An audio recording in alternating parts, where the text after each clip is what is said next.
वालेकुम। उम्मीद है जी तमाम दोस्त खैरियत से होंगे, ठीक ठाक होंगे। अल्लाह पाक तमाम दोस्तों को सलामत रखे। आज की इस वीडियो के अंदर हम नेक्स्ट वीक के एनालिसिस करेंगे। नेक्स्ट वीक में हमारे पास क्या क्या चीज़ें हो सकती हैं। गोल्ड का चार्ट हमारे सामने ओपन है, टाइम फ्रेम हमारे सामने H1 का है और हम कुछ गोल्ड की एक्टिविटीज़ के ऊपर नज़र डालेंगे।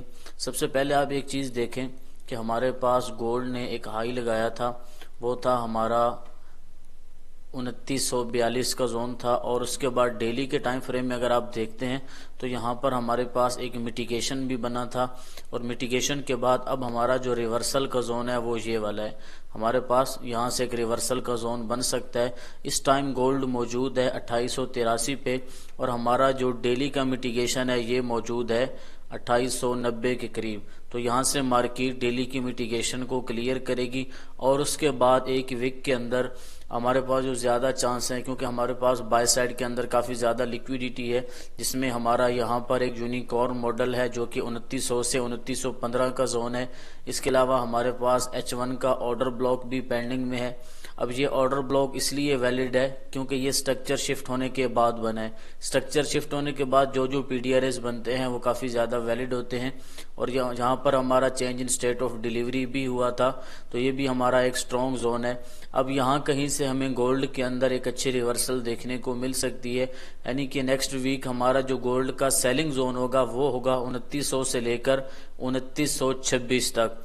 इसके अलावा अगर आप प्रीवियस देखें तो हमारा यहाँ पर एक सेल साइड लिक्विडिटी है और ये यहाँ पर क्या लिक्विडिटी थी आप यहाँ पर देखिए। हमारा एक फेयर वैल्यू गैप था, ये ब्रेक हुआ, ये हमारे पास BPR बना, फिर ये ब्रेक हुआ, अब ये हमारे पास रिपर फेयर वैल्यू गैप बना, इसको हम RFVG कहते हैं।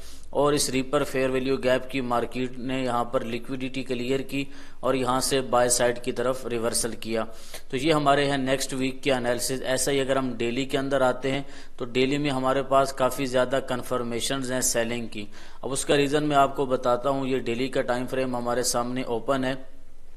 यहाँ पर आप देखें तो ये हमारे पास ऑल टाइम हाई था और इसके बाद मार्केट ने इसकी इंड्यूसमेंट की और यहाँ पर मार्केट ने MSS कर दिया, स्ट्रक्चर भी शिफ्ट कर दिया डेली के अंदर। और उसके अलावा हमारा बयास भी PDL, मार्केट ने प्रीवियस डे का हाई क्लियर किया और PDL भी क्लियर किया। ये दोनों तरफ की लिक्विडिटी हमारी क्लियर है फ्राइडे की। और अब हमारा नेक्स्ट जो बयास है ये हमारा बेरिश है और हमारा यहाँ पर एक और थ्योरी है जिसको हम CRT कहते हैं, उसका भी लो हमारे पास तकरीबन 2650-60 के जोन में पड़ा हुआ है H4 के अंदर। H4 के अंदर भी गोल्ड हमारा बेरिश ही है। अब यहाँ पर देखें आप तो यहाँ पर हमारा ये जो एक लिक्विडिटी जोन है ये काफ़ी ज़्यादा स्ट्रॉन्ग है, यहाँ पर भी हमारे पास लिक्विडिटी है और उसके अलावा हमारा H4 के अंदर भी एक यूनिकॉर्न है। तो यहाँ से हमें रिवर्सल देखने को मिल सकता है और हमने जो टेक्निकल एनालिसिस किए हुए हैं उसके मुताबिक भी हमारा जो रिवर्सल जोन है वो ये वाला है और उसके बाद फिर ये हमारे पास यानी कि 2600 से लेकर 2629 का जो जोन है ये हमारे पास सेलिंग का जोन है नेक्स्ट वीक के अंदर। और बाइंग का जोन है हमारे पास ये 2650 से लेकर तकरीबन 2660 तक। ये जो $10 का एरिया है ये है हमारा बाइंग का जोन।